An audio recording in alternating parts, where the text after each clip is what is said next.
Здравейте, ютубъри! Аз съм White Devil, вие сте отново с мен.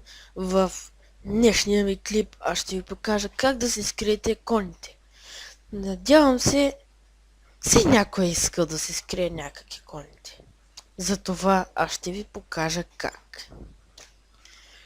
Значи, да започнем.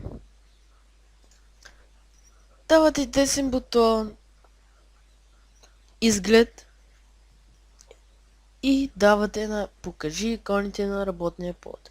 Когато го натиснете, вече нямате икони. Ето, виждате. Дори това не може да правите. Дори не може да си правите квадратчета.